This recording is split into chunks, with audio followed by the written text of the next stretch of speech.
réflexion bineuse, c'est faite avec le GI2E Agri-Domaine d'Interfrac qu'on a créé dans le cadre de la climat. Ça permet d'échanger, de progresser ensemble aussi sur plusieurs thèmes, notamment le désherbage mécanique. L'avantage, c'est qu'on peut réduire nos doses de désherbage. C'est un peu l'occasion aussi de tester des pratiques, de se remettre en cause aussi. C'est un nouveau matériel pour la climat, donc ça a permis d'avoir un bon niveau d'aide d'investissement. L'inconvénient, c'est que c'est par rapport à la météo, et que donc on a une période sec quand on intervient. Et il faut intervenir au bon stade, que la machine soit bien réglée, que la parcelle soit assez grande et puis plate.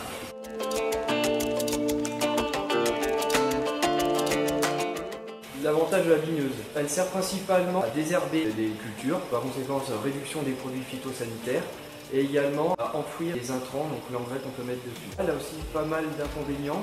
Le prix, c'est un coût aujourd'hui assez élevé, qui n'a pas forcément la technologie adaptée pour chez nous, pour des parcelles qui sont très vallonnées, en coteaux, qui finissent en pointe. L'autre inconvénient, ça va être par rapport au désherbage chimique, il va falloir passer une fois, deux fois, certains trois fois, donc ça prend du temps. Ça peut créer le tassement à l'endroit des roues. Ça demande aussi au moins 3 jours de roues pour le tracteur spécialisé avec des roues étroites. Nous utilisons la bineuse principalement pour la culture du maïs, entre 6 et 8 feuilles. On va détruire le plus d'adventices et en profiter pour enfouir l'urée, soit l'ammonitrate qu'on apporte dessus.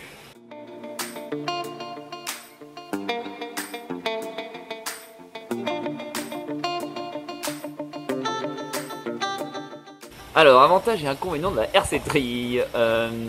L'avantage quand même, c'est le débit de chantier. Je trouve que c'est assez facile à régler. L'inconvénient, c'est que tu vois pas ce que tu fais. Il faut bien que tu aies semé plus bas pour pas que tu aies cassé tes germes de maïs, par exemple. Pour que ça fasse du bon travail, il faut aussi que ton sol il soit super lisse, super plat. On a que de la pluie, on peut pas la passer. C'est changer toutes les dents. L'entretien de la herse, c'est super long.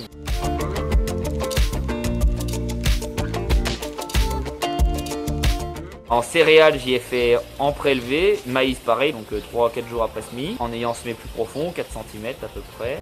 Souvent, je refais au maïs stade de 3 feuilles et après je bine. Et céréales, quand c'est un peu développé, je repasse ma RC-Tri.